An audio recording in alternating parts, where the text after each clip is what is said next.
ولقد آتينا لقمان الحكمة أن اشكر لله ومن يشكر فإنما يشكر لنفسه ومن كفر فإن الله غني حميد وإذ قال لقمان لابنه وهو يعظه يا بني لا تشرك بالله إن الشرك لظلم عظيم.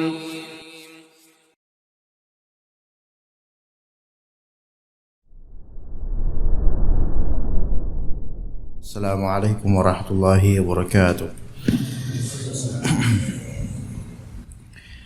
إن الحمد لله نحمده ونستعينه ونستغفره ونعوذ بالله من شرور أنفسنا وسيئات أعمالنا من يهده الله فلا مضل له ومن يضلل فلا هادي له أشهد أن لا إله إلا الله وحده لا شريك له وأشهد أن محمدا عبده ورسوله لا نبي بعده.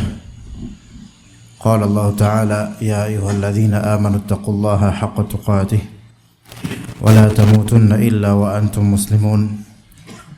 يا أيها الناس اتقوا ربكم الذي خلقكم من نفس واحدة وخلق منها زوجها وبث منهما رجالا كثيرا ونساء واتقوا الله الذي تساءلون به والأرحام إن الله كان عليكم رقيبا. يا أيها الذين آمنوا اتقوا الله وقولوا قولا سديدا يصلح لكم أعمالكم ويغفر لكم ذنوبكم ومن يطع الله ورسوله فقد فاز فوزا عظيما. فإن أصدق الحديث كتاب الله وخير الهدي هدي محمد صلى الله عليه وسلم وشر الأمور محدثاتها وكل محدثة بدعة وكل بدعة ضلالة وكل ضلالة في النار. Amma ba'd, kita lanjutkan pembahasan al-hadis Arba'in Nawawiyah, yang mana kita masih di hadis al-khamis wa thalathun, hadis 35 di pertengahannya jika tidak salah. Belum kelar kan? Baru sampai sekarang al-muslimu akhul muslim. Sahih am la? Atau khata'? Saya ingat sih itu ya. Baik, kita baca hadisnya lebih lengkap. An Abi Hurairah radhiyallahu anhu qala Rasulullah sallallahu alaihi wasallam la tahasadu wa la tanajashu wa la tabaghadu wa la tadabaru wa la yabi' ba'dukum ala bai'i ba'd wa kunu ibadallahi ikhwana. Baik, sampai situ. Untuk hari ini kita mulai dari al-muslimu akhul muslim. لا يظلمه ولا يخذله ولا يكذبه ولا يحقره. التقوى ها هنا ويشير إلى صدره 3 مرات بحسب امرئ من الشر أن يحقر أخاه المسلم كل المسلم على المسلم حرام دمه وماله وعرضه. طيب, المسلم أخو المسلم. Seorang muslim adalah saudaranya muslim, saudara terhadap muslim lainnya, yaitu persaudaraan itu ada di beberapa hal, seperti ada di wala, yaitu dalam sisi loyalitas terhadap sesama muslim. Wala itu loyalitas. Apa maksud loyalitas? Pembelaan terhadapnya karena dia seagama dengan kita. Ya, pembelaan terhadapnya karena dia seagama dengan kita. Tetapi kalau dia bersalah, walaupun seagama, maka kita katakan dia bersalah. Ya, namun harus ditempatkan seperti saudara kita yang bersalah. Artinya kita nasihati, kita mengharapkan kebaikan Allah berikan padanya. Ya, berbeda kalau misalnya bersalah adalah orang kafir, maka dia bersalah dan dia di atas kesalahan juga, yaitu kekufuran. Kalau muslim, ya dia ada salah, namun dia masih muslim, jadi ada nilai plus yang mana itu merupakan basic dari loyalitas kita terhadapnya. Kecuali kalau misalnya kesalahan dia adalah kesalahan yang melazimkan keluarnya dia dari Islam, syirik akbar yang tanpa uzur misalnya, maka ini ikhlas. kita tidak berwala lagi dengan yang seperti ini. Syirik akbar yang tanpa uzur. Ya. Baik, kemudian dari segi mahabbah, cinta. Kita memiliki cinta kepada saudara sesama muslim. Itu harus ada. Dengan kadar yang melazimkan kita itu berloyal, memiliki loyalitas padanya. Untuk banyak permasalahan dan banyak khilafiyah. Kemudian dari segi nasihat dan nush di sini bisa maknanya iradatul khair, yaitu menginginkan kebaikan padanya.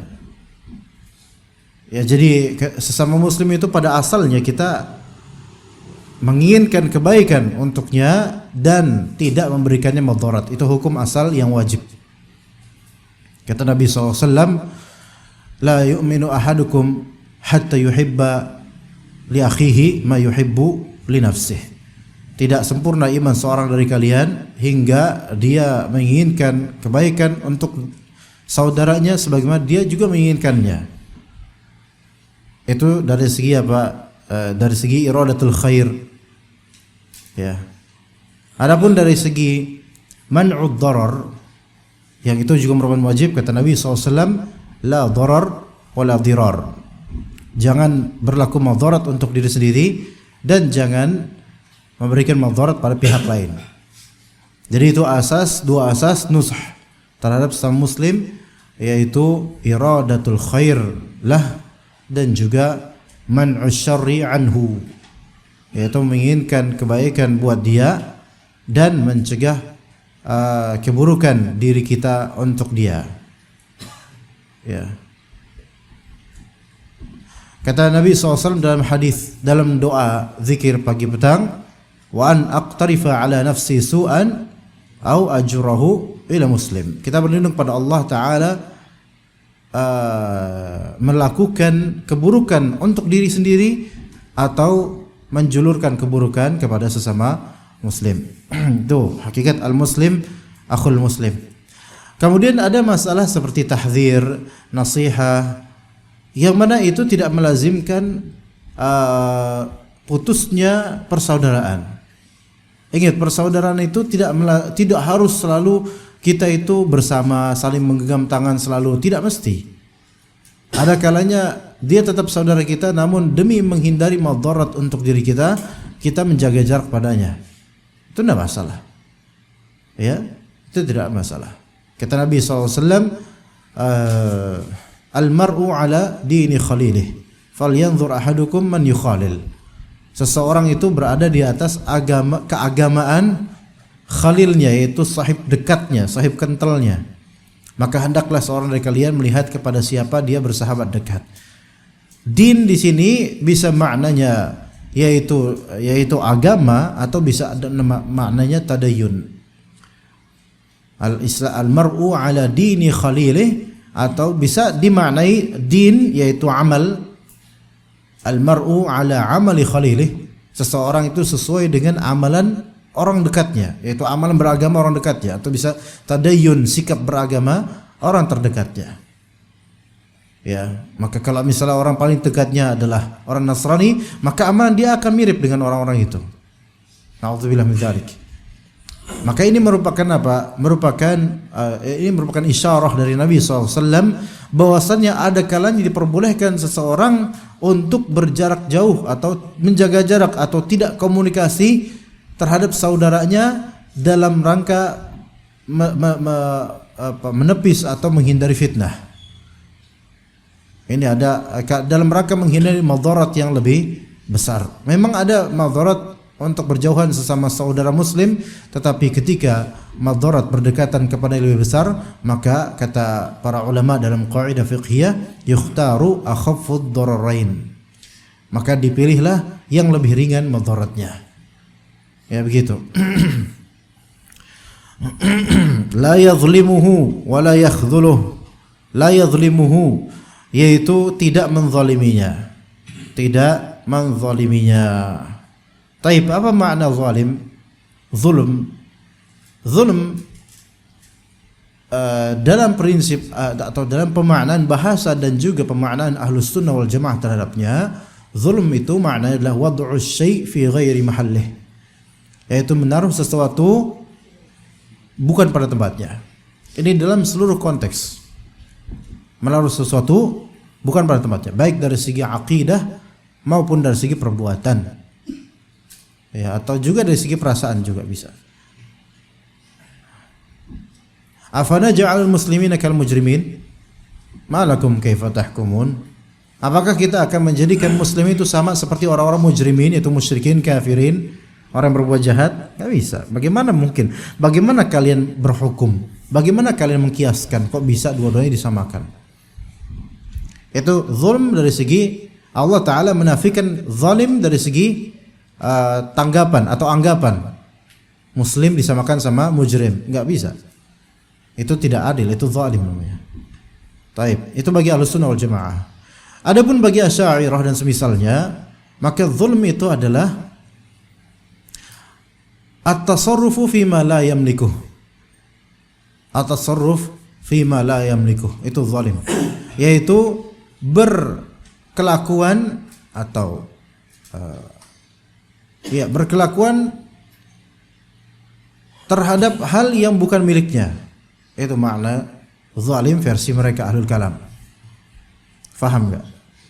Misalnya teman antum punya pulpen, terus antum pakai pulpen itu untuk nulis antum tanpa izin, maka ini namanya zalim bagi mereka. Maka ini namanya zalim. Faham enggak, ikhwan? Hah? Teman antum di bawah misal atau di mana pada parkir di mana, ikhwan? Kok enggak ada motor di teman-teman di sini pada naik motor apa jalan? Apa naik bis? Hah? Rumah PRT, Masya Allah. Ada tiket parkirnya? Misalnya di situ ditaruh jaket teman antum di atas motor, terus antum pakai. Ini namanya tasarruf fi ma la yamliku. Maka ini disebut zalim oleh mereka. Tapi ini zalim enggak? Ya zalim karena ini tidak menaruh sesuatu pada tempatnya. Ini zalim. Tetapi maksudnya adalah mereka orang-orang Ahlul Kalam tidak mengakui zalim itu maknanya la wad'u syai' fi ghairi mahallih. Sehingga kalangan Asy'ariyah, konklusi dari mazhab mereka dalam masalah akidah berkaitan dengan jaza, berkaitan dengan ganjaran pahala, bahwasanya Allah Ta'ala yaf'alu ma yasha. Kalimat ini benar. Allah Ta'ala melakukan apa yang Allah inginkan. Yakhtaru ma yasha. Karena dalam ayat yu'adzibu ma yasha wa yarhamu ma yasha. Allah memberi azab pada siapa yang Allah kehendaki, Allah memberi rahmat pada siapa yang Allah kehendaki. Dan madhabnya Asy'ariyah dari segi hal ini masyiah, mereka madhabnya Jabriyah, yaitu manusia dan makhluk itu yaitu seperti dedaunan di gelombang angin yang tidak memiliki ikhtiar. Artinya kita tuh dipaksa oleh Allah Azza wa Jalla untuk menjalani takdir tanpa punya ikhtiar dan keinginan yang bisa kita lakukan gitu. Itu dalam mazhab Asy'ariyah. Maka akhirnya mazhab mereka tentang jaza, tentang ganjaran, enggak apa-apa, kesini enggak apa-apa kan? Boleh kan? Antum paham enggak anak ngomong apa? Mazhab mereka tentang jaza yaumul qiyamah, yaitu ganjaran di hari kiamat adalah bahwasanya terserah Allah mau mengadab siapa, terserah Allah mau merahmati siapa. Ini globalnya benar, tetapi dirincinya kemudian lebih rinci lagi bahwasanya mereka orang-orang Asy'ariyah membuka posibilitas bahwasanya boleh jadi orang beriman Allah akan azab selamanya, terserah Allah. Boleh jadi Rasul itu Allah azab selamanya, itu terserah Allah. Dan boleh jadi orang kafir dimasukkan ke surga, itu terserah Allah. Kacau seperti ini. Artinya mereka itu tidak menganggap bahwasanya amalan di dunia, baik iman, amal atau kekufuran, kesyirikan, itu tidak memiliki pengaruh, melainkan mutlak 100% itu kehendak Allah yang Allah Ta'ala tidak menjadikan amal-amal ini sebagai sebab. Karena madhab mutaqaddimin Asy'ariyah itu juga menafikan adanya sebab dan akibat. Itu salah satu, banyak kaidah-kaidah madhab mereka yang sebenarnya digabung-gabung itu ngawur gitu loh. Ya. Jadi bagi mereka zalim itu adalah tasarruf fi ghairi mulki, yaitu berkelakuan atau melakukan sesuatu bukan apa yang dimilikinya. Sementara kalau melakukan sesuatu pada miliknya, maka itu bukan zalim, itu pasti adil, dan Allah Ta'ala pasti adil. Dan keadilan Allah Ta'ala apa yang sesuai dengan kehendak Allah Azza wa Jalla. Kalau Allah mau masukkan Rasul ke neraka, maka itu terserah Allah. Kalau Allah Ta'ala mau masukkan orang beriman ke neraka selama-lamanya, itu terserah Allah. Kalau Allah Ta'ala mau masukkan orang kafir ke surga pun, itu terserah Allah. Jadi mereka itu membuka pintu kemungkinan bahwasanya orang kafir masuk surga karena apa? Karena kan surga dan neraka itu kan milik Allah. Maka terserah Allah, dan manusia milik Allah. Maka terserah Allah dong mau masukin siapa-siapa. Gimana? Faham gak ikhwan? Nah, tapi bagi Ahlus Sunnah wal Jamaah, lah antum gimana Asy'ariyah? Ini zalim namanya. Dari segi apa kita bilang zalim? Dari segi Allah Ta'ala kalau memasukkan Rasul ke neraka, ini gak adil dong. Kenapa? Rasul dan para Rasul, mereka berdakwah sesuai dengan kehendak Allah Azza wa Jalla. Masa dimasukin ke neraka? Ini berarti afanaj'alul muslimina kal mujrimin? Bagaimana mungkin disamakan antara muslim dan mujrim? Terus orang kafir dimasukkan ke surga, maka apa artinya inzar, peringatan supaya tidak kufur di dunia? Kalau ujung-ujungnya masih mungkin masuk surga, dimasukin ke surga lagi misalnya. Begitu? Ya, jadi bagi kita itu adalah kezaliman. Kalau Allah Ta'ala menempatkan orang kafir di surga, ya ini berarti zalim, dan gak mungkin itu terwujud pada Allah Azza wa Jalla. Dan kalau Allah menempatkan orang yang tidak berdosa ke neraka, ini juga zalim. Melainkan yang benar adalah sesuai akidah Ahlussunnah wal Jamaah, hal jazaul ihsan illa al ihsan. Dan ayat-ayat tentang jaza. Walladzina amanu wa 'amilus solihati lanukaffiranna 'anhum sayyi'atihim wa lanajziyannahum ahsanal ladzi kanu ya'malun. Juga ayat-ayat innal ladzina amanu wa 'amilus solihati lahum jannatun tajri min tahtihal anhar. Jelaskan ayatnya. Tapi mereka kemudian membuka, orang mukmin masih buka mungkin kemungkinan masuk neraka abadi selama-lamanya, karena itu kan terserah Allah. Sebentar, antum di sini enggak nyampe ilmunya ke situ berarti. Ya. Antum sih masuk Asy'ariyah. Kalangan Asy'ariyah. Tapi versi beberapa ulamanya. Kalau antum tanya ke orang-orang awam yang biasa ritual maulidan hal kayak gini, enggak ngerti mereka. Enggak ngerti beneran. Antum sendiri ngerti enggak ada ngomong apa tadi? Hah? Ngerti? Nah, itu alhamdulillah. La yadhlimu. Nah, jadi zalim itu adalah wad'u syai' fi ghairi mahallih. Menaruh sesuatu tidak pada tempatnya.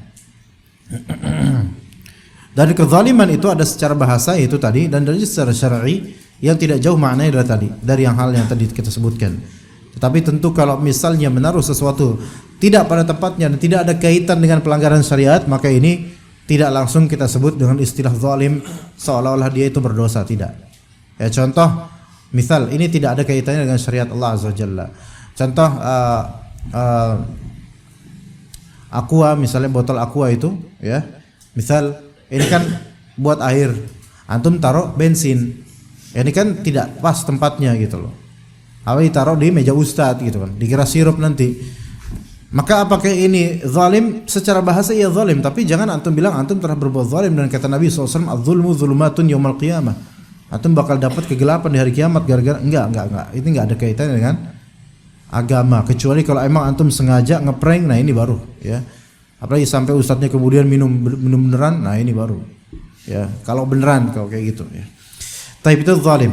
Kemudian wala yakhdhuluh.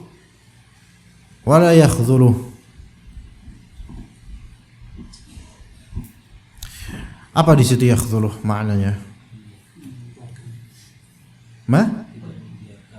Membiarkan? Enggak. Iya membiarkan sih, tapi susah kalau diterjemahkan apa ya. Jadi la yakhdhulu ini adalah dia tidak menelantarkan, tidak mengabaikan, tidak menelantarkan seorang saudara di konteks yang dia butuh kepada antum. Itu maknanya. Iya.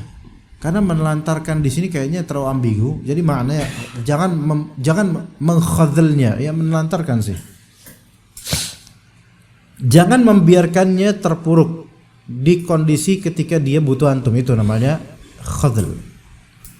Ila yakhdhulu. Paham enggak?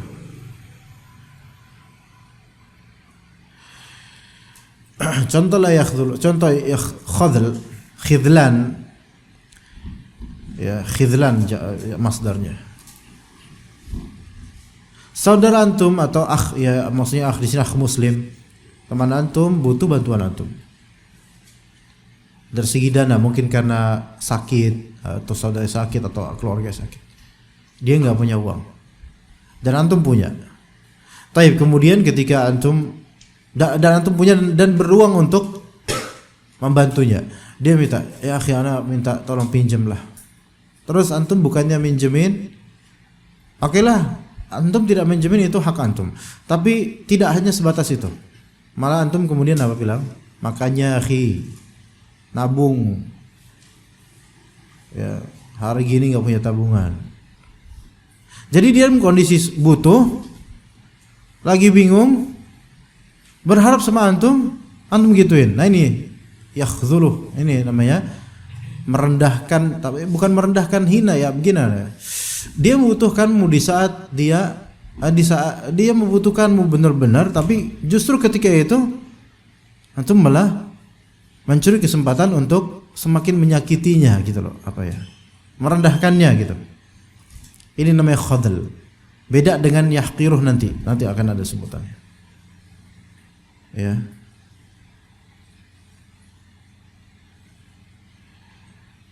Ya, contoh lain kalau dicontohkan oleh Syekh Utsaimin, ada seseorang, misal di pendekatan di sini, ada misal seorang seorang akhwat atau perempuan ummahat curhat kepada atau konsultasi kepada seorang ustadz mencari jawaban. Karena dia selama ini dizalimi oleh siapa? Oleh suaminya, KDRT, digampar lah, ya, dan semisalnya dari KDRT. Nah kemudian gimana Ustaz? Apa yang harus Anda lakukan Ustaz? Apakah Anda diperbolehkan untuk meminta cerai karena Anda sudah tidak mampu lagi Ustaz, sudah luka-luka? Ustadznya bilang kemudian, ya ukhti taqillah, kata Nabi SAW, al-mukhtali'at hunnal munafiqat. Perempuan yang suka minta cerai itu adalah orang-orang perempuan munafik. Ini yakhdhuluh, ini paham enggak? Ini yang disebut khidlan, ditelantarkan, apa ya, enggak tahu Indonesia apa coba Indonesia. Jadi udah gimana ya, orang itu jadi udah jatuh tertimpa tangga dengan ucapan kita gitu loh. Dia udah jatuh, dia minta pertolongan, terus kita timpakan tangga pada dia. Ini sekalian akhi gitu, biar maksimal lah gitu kan. Ya ini khidlan, bukannya justru membantu atau mencarikan solusi terbaik, tapi malah kamu ini munafik, kamu perempuan munafik, minta gugat cerai apa tuh? Padahal dia berhak untuk itu. Seenggaknya kalaupun kita tidak memfatwakan apa-apa, jangan melisankan seperti itu sehingga membuatnya makin hancur. Itu khidlan. Wala yakdzibuh, dan tidak memberikan kabar al-kadzib. Al-kadzib itu adalah al-qaulu 'anis syai'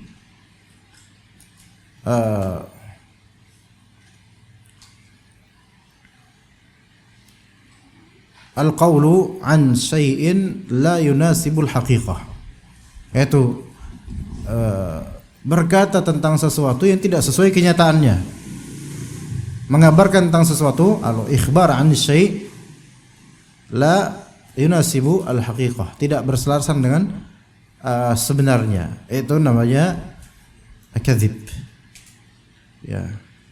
Kadzib di sini ada yang kadzib secara sarahatan, kadzib yaitu misalnya saya tadi udah mandi loh, padahal belum. Nah ini jelas dah.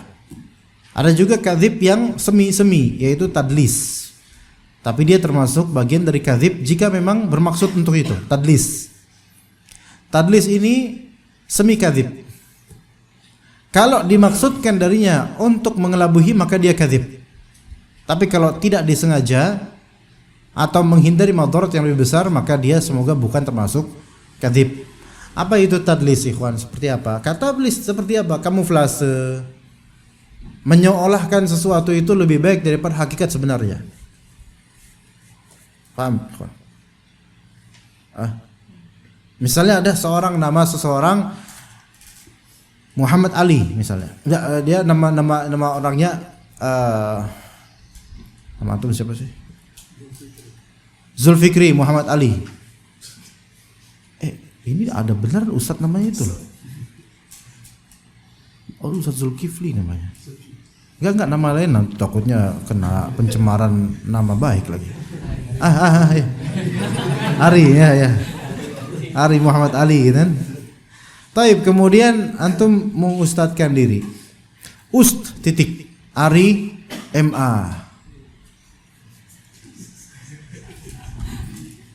Ya. Sekarang apa maksud dari Ari MA? Ada ustnya juga awalnya. Ustadz Ari MA. Orang akan, wah ini MA nih, magister. Padahal Muhammad Ali. Kalau maksud antum di sini adalah mentadlis, yaitu mengelabui orang seolah-olah antum sudah S2, maka ini kadzib. Tapi kalau memang nggak sengaja, ya emang supaya sikat aja lah MA gitulah. Karena panjang Ari Muhammad Ali panjang nanti habis nanti tintanya, ya udah MA. Gitu. Maka kalau nggak bermaksud itu nggak apa-apa. Tapi kalau misalnya maksudnya adalah menyeolahkan antum itu sudah magister, ya. Padahal SMP aja 5 tahun misalnya. Maka yang seperti ini, tadlis. Tadlis itu menyeolahkan sesuatu lebih baik daripada hakikatnya, agar diterima oleh orang, agar dianggap positif oleh orang. Maka ini tadlis. Ya. Tapi antum SMA apa? S1. SMK. Masya Allah. Semoga skill antum berkah insya Allah. Jabatan antum bawa sini. Bajunya kok banyak? Hah? Antum apa namanya, palang merah ya atau gimana? Hah? Palmira. Itu apa tuh? Hah? Pangan alami Nusantara. Oh, antum didapat dari vendor dari ini. Satu grup sama. Oh, gitu. Oh. Satu grup apa satu komplotan? Iya, taib. Iya, jadi kadzib di sini bisa sarahatan atau bisa tadlis, ya. Taib, kemudian wala yahqiruh. Yahqiruh maknanya yastasghiruh, yaitu menganggapnya kecil, menganggapnya remeh. Sesama muslim itu enggak bisa seperti ada memang orang yang memang dia rendah dari segi strata sosial atau anggapan sosial, rendah dia karena mohon maaf karena mungkin pekerjaan yang dianggap rendah oleh umumnya masyarakat, seperti ya semoga Allah maafkan kita, yaitu pemulung misalnya, ya, ondel-ondel jalanan, terus ya dan akhwat-akhwatnya lah, dan dua akhwatuha, dan saudara-saudaranya lah. Itu mereka itu sebagiannya muslim, tapi yang anda tahu ondel-ondel jalan itu nggak pernah sholat, nggak ada waktu sholat, bahkan mereka nggak bakal menjamak sholat karena mengondel-ondel itu. Anda yakin sekali dari wajah-wajah mereka nggak terlihat cahaya sholat, nggak. Dan kita maklumi itu karena orang ini memang nggak kepikiran sholat. Ya. Wajah-wajah mereka juga lusuh tanpa wudu. Maka kalau seperti itu, apakah kita masih anggap mereka muslim? Wallahu a'lam. Mau dianggap muslim tapi kayak gitu, ya maka udahlah kita anggap manusia. Wallahu a'lam statusnya apa beliau ini. Tapi kalau misalnya ada sesama muslim, kita tahu dia musalli, kita tahu dia salat, tapi qadarullah Allah Ta'ala takdirkan dia pailit, bangkrut, atau mungkin dia memiliki kecacatan tubuh dan semisalnya, la yastasghiruh. Jangan menganggap orang ini kerdil atau kecil dan menganggap bahwa dirinya itu lebih akbar, lebih besar darinya dari segi pangkat atau dari segi finansial atau dari segi wajah atau hal lainnya, dan menganggap bahwasanya orang ini nggak sama dengan dia. Semua muslim sama, ikhwan. Yang terpenting at-taqwa di sini. At-taqwa hahuna wa yushiru ila sadrihi 3 marrat. Taqwa di sini. Taib. 3 kali. Taqwa hahuna, taqwa hahuna. Ini sebagai takkid, yaitu penguatan bahwasanya qalbu itulah yang mengatur anggota tubuh untuk melakukan sesuatu yang merepresentatifkan takwa, mewakili ketakwaan. Kenapa di sini langsung dikaitkan atau langsung dibahas takwa atau dikaitkan dengan takwa setelahnya? Karena zalim, khidlan, kadzib, tahqir atau haqr itu merupakan bentuk ketidaktakwaan. Bihasbi imri'in minasyarri an yahqira akhahu muslim. Keburukan seseorang itu sesuai dengan bagaimana ia menganggap rendah sesama muslim. Ya, itu sudah cukup sebagai suatu dosa. Kullul muslimi 'alal muslimi haramun damuhu wa maluhu wa 'irduh. Setiap muslim terhadap muslim lainnya itu haram dari 3 sisi. 1 darah, 2 mal, yaitu apa? Harta, dan 'ird. 'Ird itu apa? Harga diri. Iya. Makanya kezaliman itu berkisar di 3 itu. Dengan tambahan yang keempat yaitu kenyamanan hati atau ketenteraman hati. Ya, kezaliman berkisar di 3 atau 4 itu. Yang pertama dam, yaitu darah. Darah di sini baik ishaqun nafs, dari segi pertumpahan darah di sini ishaqun nafs yaitu mencabut nyawa, atau yang kedua dari segi al-jurh, melukai. Ya, jurh bukan jarah. Jarh itu melukai secara maknawi, jurh itu melukai secara fisik, hissi. Itu bedanya jurh dengan jarah. Makanya ilmu jarh wa ta'dil itu jarah yaitu menegatifkan person tertentu. Ya, secara maknawi, misalnya fulan tidak thiqah, fulan kadzab. Nah, ini jarah namanya. Tapi kalau jurh itu berarti menyakiti dari segi fisik. Maka kezaliman terhadap darah seseorang itu mencakup yang paling utama 1 yaitu izhaqun nafs, yaitu mencabut nyawanya atau membunuhnya, maksudnya qatl. Atau yang kedua dan ini lebih ringan, namun bisa juga terjadi hukum qisas. Ya, yaitu melukainya. Melukai di sini masuk ke dalamnya baik tusukan, ta'un, baik latem, gamparan yang membuat adanya perubahan di tulang ataupun di otot atau semisalnya. Maka ini enggak boleh. Walaupun pada mutlaknya dam yang dimaksud la izhaqun nafs, itu qatl, membunuh. Wa maluhu, kezaliman dari segi mal. Ya.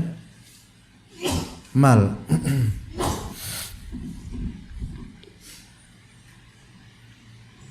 Apa itu mal? Mal adalah ma yamlikuhul insanu min 'ainin aw manfa'atin. Itu mal dari segi jual beli, yang sah dipakai jual beli. Mal dari segi yang sah dipakai jual beli adalah ma yamlikuhul insan min 'ainin aw manfa'atin. Apa yang dimiliki manusia dari kebendaan atau dari manfaat, maka itu mal.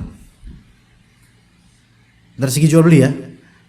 Tapi kalau misalnya mal dari segi umum kepemilikan, bukan umum, mal dari segi ya kepemilikan adalah ma yamlikul insan min ainin. Afwan bisa aja au manfaatin, sama juga, sama khalas. Kita samakan aja karena bisa masuk kezaliman juga dari segi manfaat. Misal ma yamlikuhul insan min ainin aw manfaatin. Bisa enggak seseorang menzalimi orang lain dari segi ini? Iya.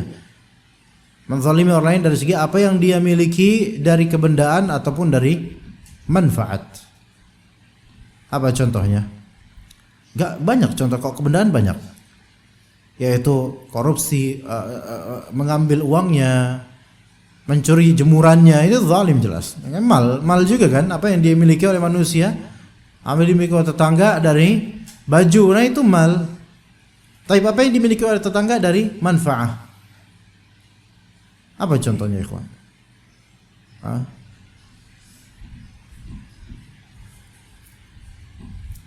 Membebani, misalnya membebani tukang atau orang lebih dari kapasitas dia, maka ini juga zalim. Bagaimana bisa zalim? Mengeksploitasi pekerja, mengeksploitasi orang di bawahan kita misalnya. Karena dia punya manfaat. Jadi manfaat itu apa sih? Manfaat itu manfaat yang dimiliki manusia untuk diberikan kepada orang lain, itu bisa diperjualbelikan. Makanya kata para ulama, definisi bai' jual beli dalam mazhab Hanbaliyah, mubadalatu malin bimalin ala sabili tamlik.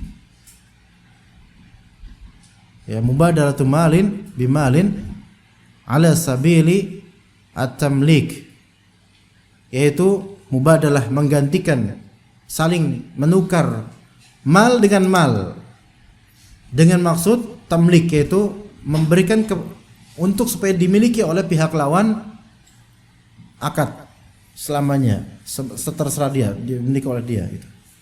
Itu mubadalatu malin bimalin ala sabili tamlik, itu jual beli ya, itu jadi al-bai'. Jadi mengganti mal dengan mal.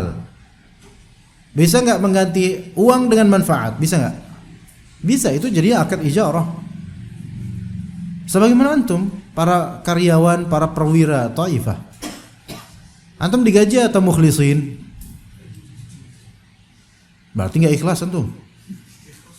Ikhlas. Menjama antara duanya, Masya Allah. Taib, digaji ini sebagai bentuk apa? Hadiah atau jual beli akad ijarah? Ijarah. Artinya antum adalah orang-orang yang disewa oleh perusahaan dengan SOP dan dengan hitam di atas putih untuk melakukan pekerjaan-pekerjaan. Apa yang antum berikan kepada CV ini, kepada perusahaan ini, benda atau manfaat? Ayo Syekh Ari MA. Benda atau manfaat yang antum kasih sini? Benda. Apa? Akik. Antum enggak beri apa-apa. Di sini emang ngasih benda apa? Enggak kan? Mungkin antum mengerahkan manfaat, mengerahkan perbuatan yang bermanfaat untuk perusahaan ini. Betul tidak? Betul kan ikhwan? Beliau ke sini ada manfaat kan? Iya. Dan juga teman-teman yang lainnya, masing-masing ada departemen tersendiri. Maka ini termasuk mal yang antum punya. Mal yang, harta yang antum punya, yaitu harta maknawi berupa manfaat. Ya. Jadi jangan dizalimi dari segi properti, kebendaan, dan jangan dizalimi dari segi manfaat yang orang miliki, ya. Kemudian dieksploitasi atau diforsir dan tidak disesuaikan dengan upahnya. Wa irduh, dan juga harga diri, pride, berkaitan dengan fitnah atau ghibah, ya, dan semisalnya. Rawahu Muslim. Taib. Ada hadis berikutnya ikhwas sekalian, hadis ke 36. Sebenarnya Anda pengen cepat habis gitu, tapi kok nggak bisa-bisa ya. Insyaallah mudah-mudahan tahun ini habis ya. Hadis ke-42 mudah-mudahan Desember habis. Tapi Anda izin pekan depan insyaallah Anda tidak di Jakarta, tidak di Jabodetabek. Pekan depan hari Senin. Ya, kemungkinan Anda sekian waktu nggak ketemu sama antum, sekian pekan gitu, bolong-bolong lah gitu. Tapi mungkin itu kebahagiaan tersendiri buat antum.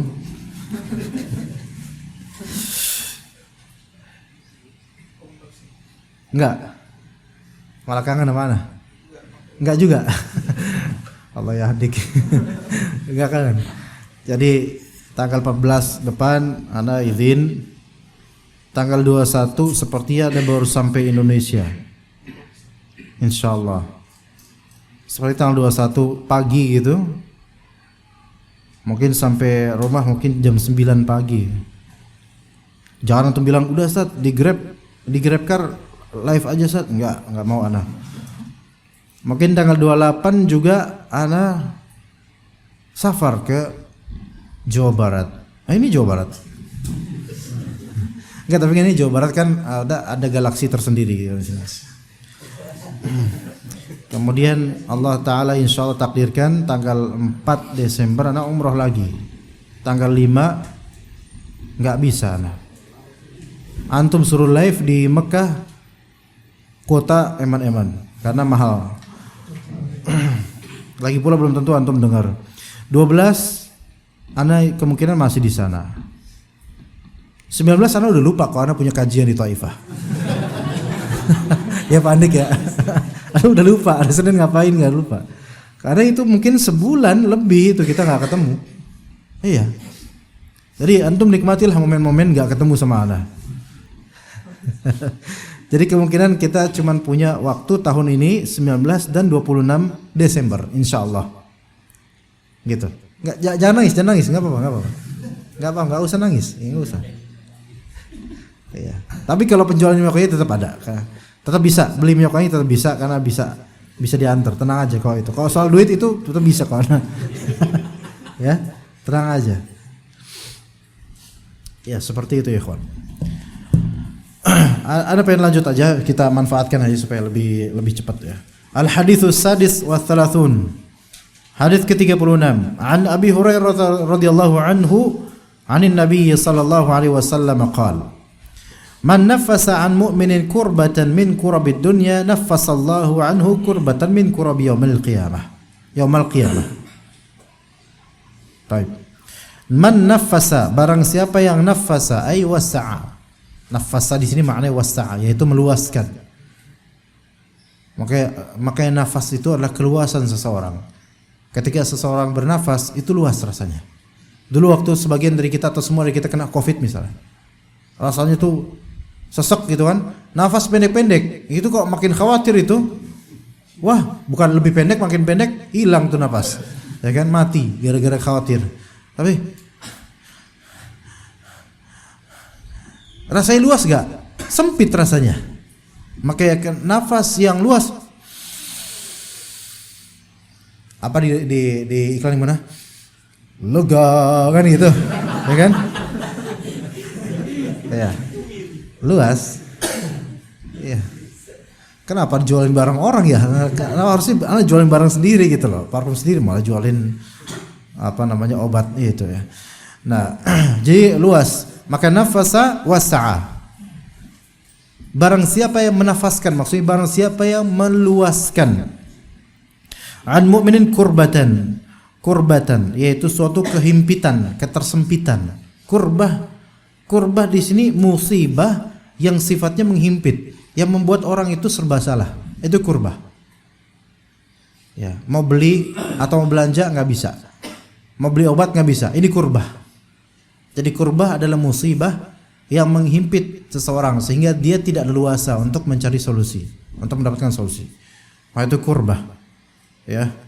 Min kurabid dunya, dari kesulitan dunia. Maka kurbah ini lebih cocok, bukan musibah sih sebutannya, yaitu kesulitan, kehimpitan, kesempitan, itu kurbah.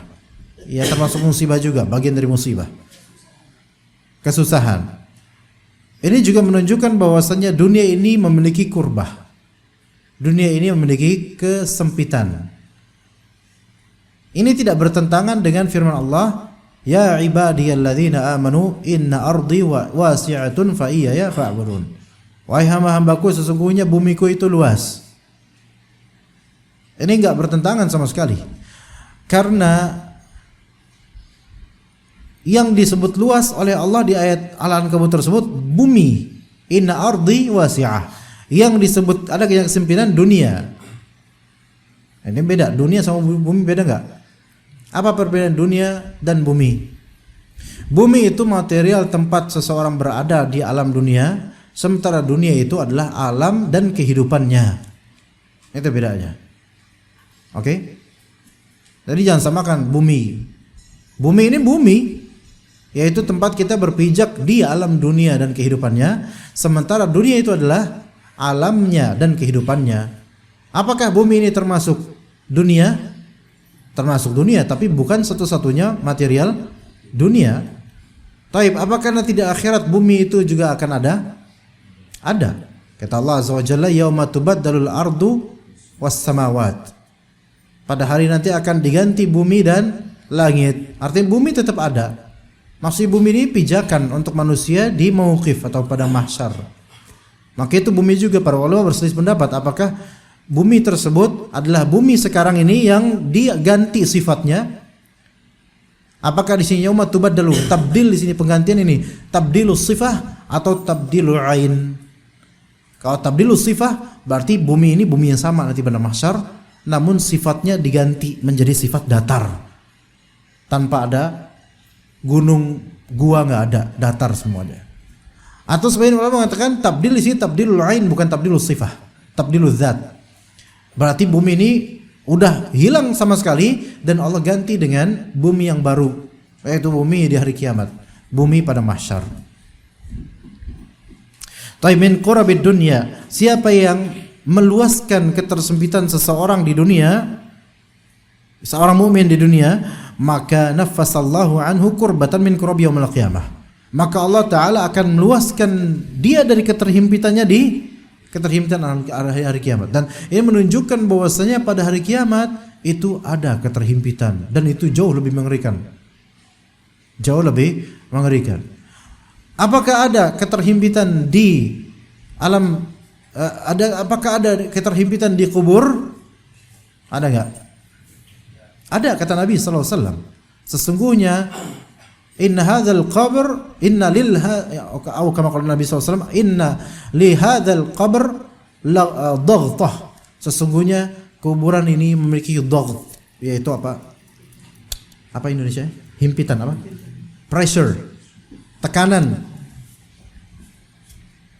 Hingga seseorang itu saking ditekannya sampai maaf biji pelirnya kata Nabi sallallahu alaihi wasallam itu bisa hancur karena tekanan tersebut.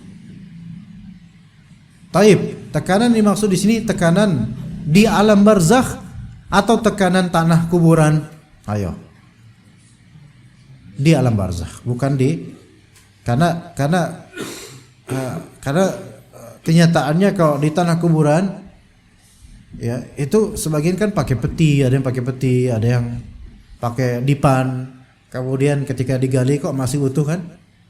Maka wallahu alam itu adalah di alam ruh sana. Ya wallahu alam. Dan kita enggak bisa membayangkan bagaimana. Ya. Tapi seseorang bisa diselamatkan, mudah-mudahan kita diselamatkan dari keterhimpitan di alam barzakh. Taib. Kemudian yaumul qiyamah. Maka ini ada fadilah meluaskan kesulitan seseorang di dunia. Maka Allah luaskan dari kesulitan dia di hari akhir. Wa man yassara an mu'sirin yassarallahu alaihi fid dunya wal akhirah. Siapa yang memudahkan orang yang mu'sir yaitu yang memiliki usr, yaitu usr kesulitan, kesusahan, maka Allah Ta'ala akan mudahkan dia di dunia dan juga di akhirat. Taib. Tapi di sini mu'sir ini memang lebih tepat, tadi yang jelaskan kurbah lebih tepat ke i'sar atau usr. Tapi ala kulli hal semua kesulitan baik kurbah atau usr, baik kesulitan yang bersifat menghimpit atau kesulitan dari segi hanya perasaan saja, maka apapun kalau kita memudahkan seseorang maka akan dimudahkan oleh Allah Azza wa Jalla. Kemudian tema lainnya wa man satara musliman satarahullahu fid dunya wal akhirah. Barang siapa yang menutup muslim, maksudnya menutup di sini menutup apa? Menutup aibnya. Menutup aibnya atau akhfa yaitu menyembunyikan aibnya. Sitrul aib di sini bisa dengan menahan diri dari membicarakan aib Satu. Atau bisa juga dua, mengalihkan pembicaraan orang tentang aib temannya, kita alihkan ke tema lain. Dan ini perbuatan mulia sekali.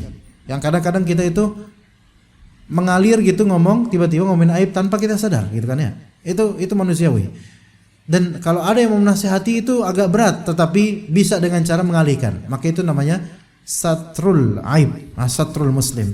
Barang siapa yang menutupi aib muslim, maka Allah akan menutupi aibnya di mana? Di dunia wal akhirah, bukan hanya di akhirat, di dunia juga. Ya. Maka ikhwas sekalian, kalau kita mendengar seseorang sedang menggibahi orang lain, akhnya, saudaranya atau siapa yang kita kenal gitu.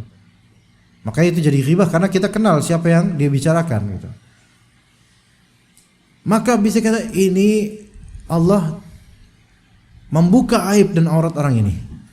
Seperti yang digibahi ini adalah orang yang juga berlaku seperti itu ke orang lain, makanya Allah bukakan di majelis lain aibnya dia. Artinya begini, barang siapa di antara kita yang membuka aib saudaranya yang tertutup, maka Allah akan buka juga aib kita yang tertutup di majelis orang lain. Itu al-jaza min jinsil amal. Ya. Dan sebaliknya, kalau kita menutup aib orang, baik dengan menahan diri dan membicarakannya, baik menasihati orang yang sedang membicarakannya, atau mengalihkan pembicaraan orang tentang aib saudaranya, maka itu pun akan berlaku hal yang sama ketika aib kita hampir tertumpah di fikiran orang-orang, di majelis orang-orang. Hal jazaa'ul ihsan ila al-ihsan.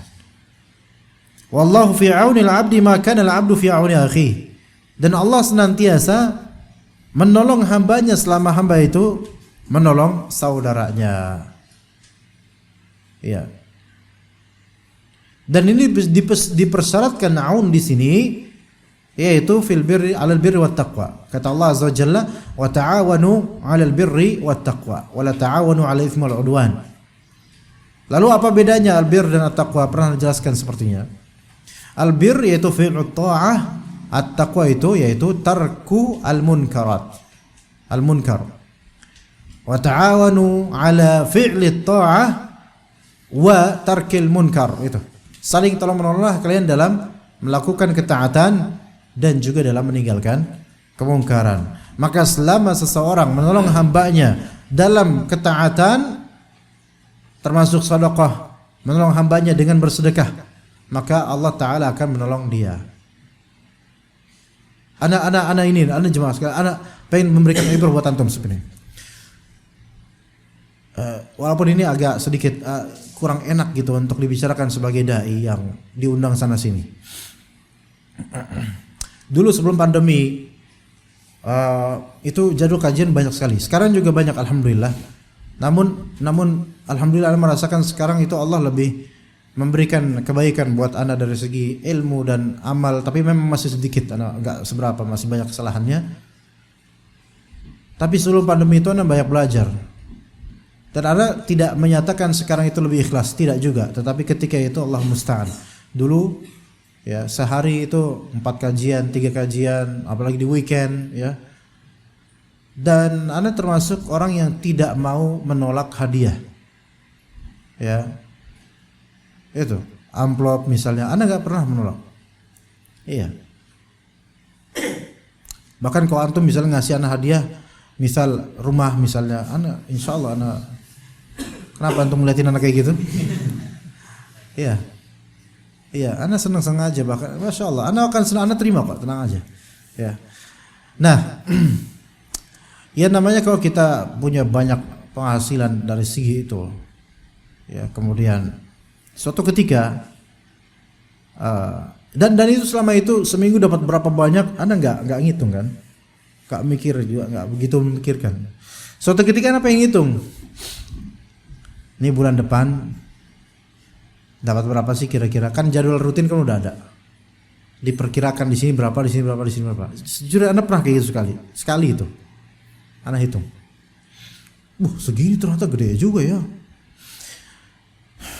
Gara-gara anak hitung itu, anak jatuh sakit habis itu. Faham nggak hikmah dari Allah Azza wa Jalla? Ana jatuh sakit, nggak tahu ana berapa hari sakit. Situ ana belajar. Astagfirullahaladzim. Ternyata kalau kita hitung dan bersifat mengharapkan dari segi maksudnya kita tuh mengharapkan ini kan kalau kita hitung bulan depan ini kan ini kajian ini, belum lagi nanti undangan yang lain, tematik atau apa. Wah segini kan, jadi kan hati kan ada ketertambatan hati ke nanti dapat uang segini bulan depan. Paham nggak maksud ana? Ana takutnya antum nggak paham, soalnya antum kan nggak di dunia ini soalnya gitu loh. Nggak di dunia, maksudnya nggak di alam ana gitu. Antum di alam madu antum. Nah, maka ana jatuh sakit. Allah kasih ana sakit setelah itu. Padahal tadinya ana sehat-sehat aja. Maka di situ ana belajar, astagfirullahaladzim. Nggak sepantasnya ana meneliti hal seperti ini. Dah, ana lupakan aja, udah dikasih, alhamdulillah. Udah nggak usah dihitung, nggak usah apa. Ya buat keperluan ada. Akhirnya ana makin belajar. Habis itu dikasih pandemi habis itu, masya Allah, alhamdulillah pelajaran luar biasa. Dan ternyata ikhwas sekalian, dan ini udah berulang-ulang. Kalau kita menafkahi orang tua misalnya, membahagiakan orang tua, ada rezeki itu min haitsu la yahtasibnya luar biasa itu. Ya. Min haitsu la yahtasibnya ini lebih ngeresep di hati dibandingkan min haitsu la yahtasibnya rezeki yang kita dapat setelah memberikan kepada selain orang tua. Jadi ketika kita berbakti sama orang tua itu efek keterangan hati, keberkahan hidup, dipermudahnya urusan, dan pergaulan juga terjaga, sama orang-orang juga menyukai kita. Itu beda efeknya. Hafalan Quran, kemudian murojaah lebih lancar. Nggak tahu. Ya itu mungkin diantara efek doa orang tua setelah rahmat Allah Ta'ala. Maka menolong orang akan ditolong. Dan tidak mungkin Allah Ta'ala mengkhianati hambanya, apalagi mukmin, nggak mungkin.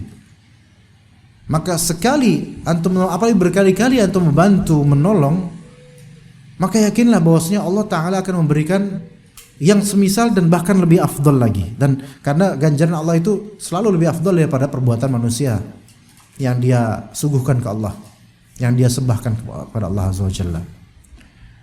Taib, itu wallahu fi auni al-'abdi ma dama kana al-'abdu fi auni akhihi. Yakinlah itu. Bahkan prinsipkanlah ikhwas kalian, ketika antum lagi kesulitan, tolong orang. Kan dengan cara itu Allah menolong antum. Gimana, paham? Ketika antum lagi sulit, justru tolong orang. Tolonglah orang, cari orang yang bisa antum tolong dengan apa yang antum mampu. Maka Allah lah yang akan menolong antum. Mungkin orang yang antum tolong itu nggak bisa nolong antum di kasus antum, tapi Allah Ta'ala melihat hambanya sungguh-sungguh, nih hambanya ini mencari ridhoku, Allah akan tolong antum. Iya. Dan itu akan membuat hati itu lebih lembut, ikhwan. Dibandingkan antum lagi sulit, antum hanya nunggu orang supaya nolong antum. Nggak, antum cari orang yang bisa antum tolong. Ajaib.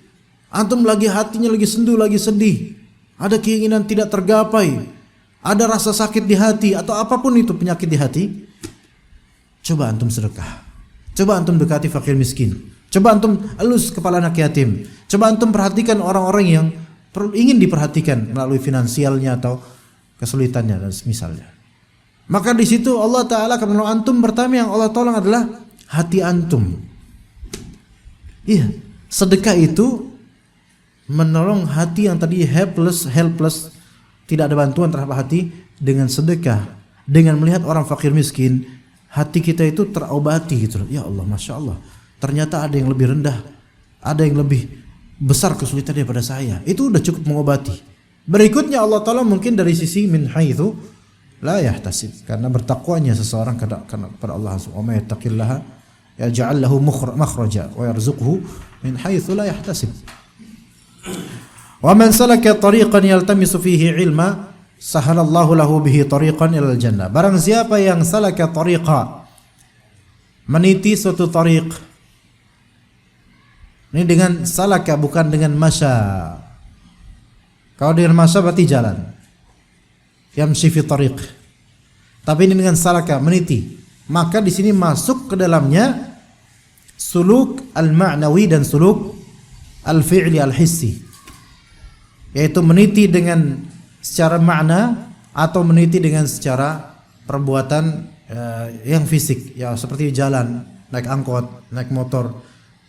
Maka seseorang ketika dia menyimak kajian online pun itu masuk ke dalam hadis ini insyaallah, tapi dengan syarat yaltamisu fihi ilma.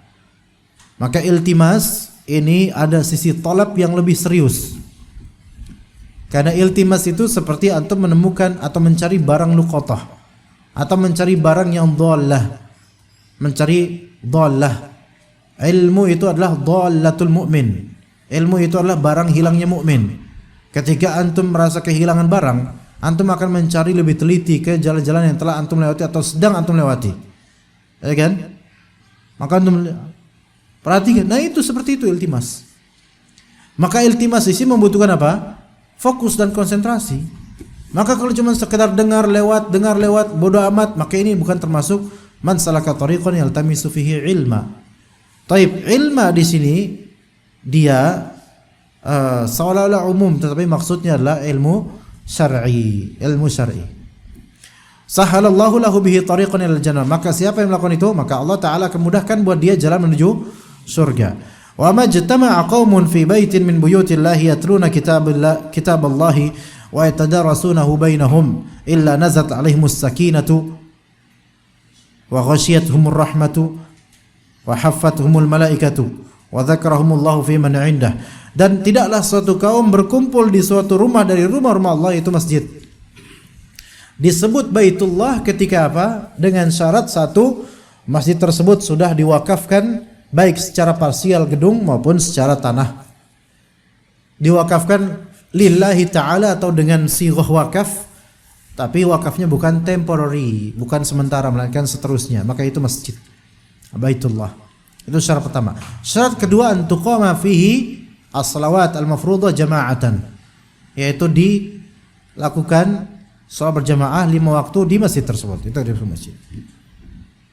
Adapun kalau misalnya tempat yang sementara saja jadi tempat salat, maka tidak disebut masjid.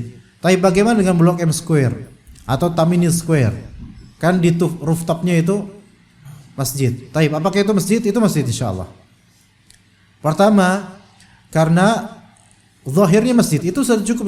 Sebenarnya bagi kita nih konsumen lagi apa? Kok konsumen sih? Visitor, ya. Bagi kita ini cukup melihat ini bentuknya masjid. Antum nggak perlu tahu surat-surat wakafnya kan? Mana pelangnya? Oh, nggak ada pelangnya, kayaknya ini musola. Enggak. Kalau bentuknya masjid, orang-orang berkunjung sini, ya udah masjid. Tanah Abang misalnya, pasar Tanah Abang, Blok A, Blok B, ya. Bang Wahyu mana Bang Wahyu? Antum tahu pasar Tanah Abang kan? Iya. Biasanya orang Padang tahu banget pasar Tanah Abang. Ana ketemu beberapa ikhwah di sana, ikhwah sunnah, itu semuanya orang Padang semua di situ, masya Allah. Ana cari ada nggak yang Betawi di sini sama kita ikhwah sunnah? Nggak ada yang Betawi, rata-rata nggak ada, masya Allah. Semoga Allah Taala jadikan Tanah Abang itu banyak ikhwah sunnahnya supaya makin Islami, insya Allah. Ya, sehingga kalau ikhwah sunnah menguasai Tanah Abang, itu insya Allah nggak ada Mister Cepek di tiap petak tanah itu. Tiap belokan ketemu 2 atau 3 preman gitu kan. Masya Allah, kesian. Kenapa kita Tanah Abang ikhwan? Masjid ya. Oke. Di setiap dari blok dan di setiap lantai kan ada musola. Masjid di mana? Di atas. Nah, itu masjid. Yang di musola ini, yang di setiap lantai itu musola. Itu musola. Ya, karena itu cuman zuhur sama asar doang. Maghrib udah enggak ada orang. Ya. Taib, di baitun min buyutillah. Mereka yatluna kitab Allah, membaca kitab Allah atau bertadarus. Tadarus di sini bisa dalam artian saling menyetor Al-Qur'an atau mengulang bacaan Al-Qur'an, tadarusan, mengulang bacaan sebagai ta'lim, atau Tadarus ini bisa maknanya ta'allum, mengajarkan Al-Quran baik dari segi tajwid, tahsin maupun tafsir. Melainkan nazat alaihimus sakinah, turun sakinah atas mereka, ketenangan atas mereka. Wa ghasyiyatuhumur rahmah, dan mereka diliputi oleh rahmah. Rahmah yang dimaksud, apakah rahmah sifat Allah atau rahmat makhluk Allah? Rahmat terbagi ada dua macam. Ada rahmah yang merupakan sifat Allah merahmati, dan ada dua, yang kedua yaitu rahmat yang merupakan makhluk Allah Azza wa Jalla berupa kasih sayang yang Allah berikan kepada hambanya. Kata Nabi SAW, Inna lillahi mi'at rahmah. Allah Ta'ala memiliki 100 rahmat. Satu rahmat untuk alam dunia ini seluruhnya. Sedangkan sisanya 99 rahmat itu Allah sisakan nanti untuk apa? Untuk kaum mukminin di akhirat nanti. Semoga Allah Ta'ala berikan kita rahmat di akhirat nanti. Allah rahmati kita insyaallah. Amin. Nah, rahmat yang di sini adalah rahmat yang Allah ciptakan untuk kaum muslimin yang sedang melakukan hal ini. Wa hafathumul malaikah, diliputi oleh para malaikat. Wa dzakarahumullahu fi man indah, dan Allah Ta'ala menyebut mereka. Allah alam apakah menyebut nama masing-masing atau menyebut perbuatannya atau menyebut majlisnya atau bagaimana, Allah alam.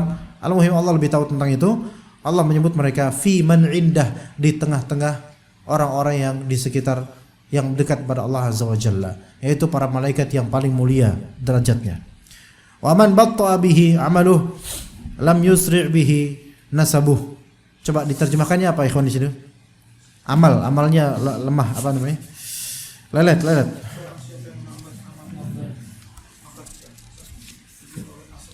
Maka dia akan apa? Taib. Maksudnya gini, nasab itu tidak bisa menolong orang. Ya, antum jangan bentang-bentang Habib gitu, anaknya Habib atau anaknya Gus, ya, anaknya Gus, anaknya Kiai, anaknya Ustadz. Maka kemudian antum mau kayak gimana pun mesti benar gitu loh.